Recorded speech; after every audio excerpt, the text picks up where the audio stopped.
Sebuah kejadian tak biasa menghebohkan warga Kabupaten Balangan, Kalimantan Selatan. Uang tunai dalam pecahan Rp50.000 tampak berserakan di jalanan, menarik perhatian para pengguna jalan dan warga sekitar. Insiden ini terjadi setelah seorang pengendara motor trail tanpa sadar menjatuhkan uang puluhan juta rupiah karena lupa mengancing tasnya. Menurut keterangan warga yang berada di lokasi, pengendara tersebut melintas dalam kecepatan cukup tinggi. Tanpa disadari, tas yang dibawanya tidak tertutup rapat, sehingga uang yang disimpan di dalamnya terbang dan tercecer di sepanjang jalan.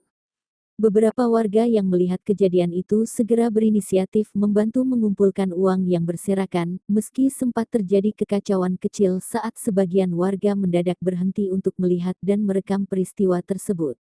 Beruntung, pemilik uang segera menyadari dan kembali ke lokasi kejadian. Dengan bantuan warga, sebagian besar uang berhasil dikumpulkan kembali. Meski begitu, belum dapat dipastikan berapa total kerugian yang dialami akibat uang yang sempat hilang dan tidak ditemukan. Peristiwa ini menjadi viral di media sosial setelah rekaman video amatir dari warga beredar luas. Banyak netizen yang mengapresiasi warga yang jujur dan sigap membantu, namun tak sedikit pula yang mengingatkan pentingnya kehati-hatian saat membawa uang dalam jumlah besar.